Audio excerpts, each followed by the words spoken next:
Hey guys, so can you use your iPad as a replacement for your MacBook or your computer? Well, that's exactly what we're gonna do in this video, so let's get started. For my setup, I am using my iPad Air M2 13-inch. You can use any iPad you want, just make sure that they have the M series chipset. Let it be M1, M2, etc. In this video, I'll be using a lot of products to demonstrate how you can build your own PC setup using your iPad, but all the products that I've mentioned in this video can be found in the product section here, or links would be there in the description below. So the next thing that we need for this setup is a monitor. The iPad that I am using has a 13-inch display which is sufficiently big, which is almost same as my MacBook, but again, if you want a full-fledged setup, definitely you should need lot more real estate. And did you know that even the iPad Air can be extended to a 4K display? Yeah, here I have the LG's 27-inch ultrafine display, which is a 4K monitor supporting 60 Hz. It is an IPS display and it is very good at reproducing colors. It has 90% sRGB and it's good for editing, productivity, and even watching movies. It might not be that great for gaming, but again, me as a content creator who edits videos, who edits thumbnails, watches videos,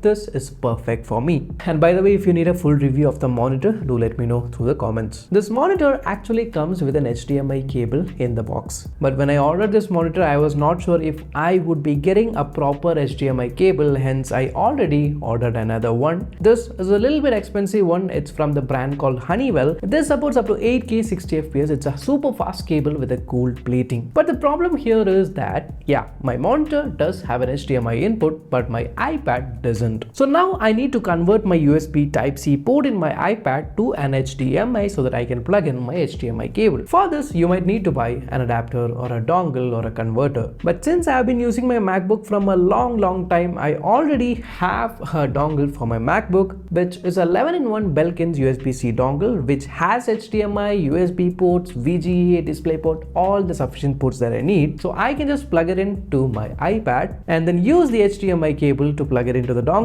and to the back of my monitor. But initially it was a nightmare because the moment I plugged in, I can suddenly see the display of my iPad on the screen, but it was broken with green lines. It was a new monitor and it barely gave me a heart attack. But thankfully later I realized that the monitor that I was using, it's a new one which supports HDMI 2.0, whereas my old Belkin dongle actually supports only HDMI 1.4 version. So in my monitor, I went to the settings and changed my HDMI version from 2.0 to a compatible 1.4 version, and bam, there you have it. There you have the display streamed directly to my 4K monitor. Now the next thing I would suggest is updating your iPad to the latest iPadOS 26, because that's when you would get all the laptop-like capabilities into the iPad. Say the menu bar that you get on top of the applications, the window mode, the stage manager, multiple windows, even the pointed cursor. And speaking about the cursor, the mouse that I'm using right now is the MX Master 2S, which is pretty old. It's been around 3 years I'm using it. They have recently launched their latest versions of MX Master. Now I am using this particular mouse because I do video editing most of the time, but any mouse would work because the dongle I'm using has a USB port. I can use a wired mouse, but if you want more minimal aesthetic look, you can use a wireless Bluetooth mouse. Or even better, the case I'm using right now for my iPad, it's a normal magnetic case. Or instead you can go for a keyboard case for your iPad, whether it be the Apple official keyboard case or any third party, because if you have that, you can definitely avoid the mouse as well, as it has a trackpad. But right now for my setup, I am using a mechanical keyboard. It's a wired one which I have plugged into my dongle, which is from a brand called Blitzwolf. Again, it depends on your use, but I would suggest get a Bluetooth keyboard mouse combo so that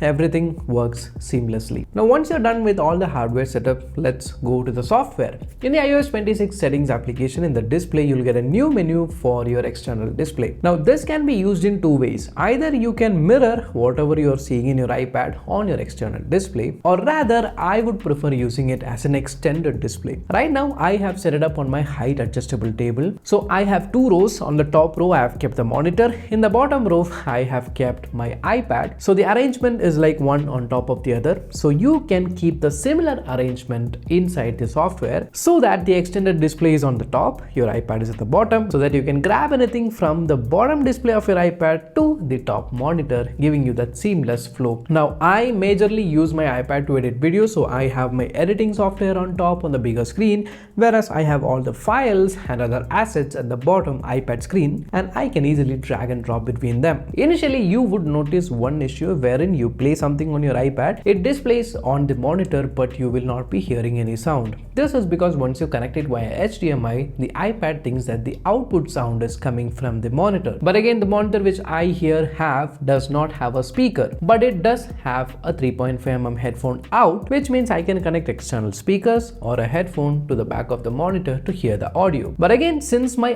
iPad has quad speakers and they are loud enough, just go to the control panel on your iPad and then change the output audio from your monitor to iPad. And yes, when you play a video on your big screen, the iPad acts as your speaker, and since it's in the middle, it is good. But most of the time when I'm editing videos, I prefer AirPods, which is connected to my iPad, and that would be the output source of my audio. Right now the setup is almost complete. Now why I'm saying it's almost complete is because there's one way that you can use your iPad as a computer. There is one more easier way where you can totally avoid the dongle. So in this setup you can just get a Type-C to DisplayPort cable. Just make sure that when you're getting the cable, the DisplayPort version is 1.4 or above, and it supports 4K 60Hz or above. Anything below that is not something which I would recommend. Now all the things get simpler. Just plug in the USB-C end of the cable to your iPad and plug in the other end of your DisplayPort to your monitor, and voila, you get the extended display, and this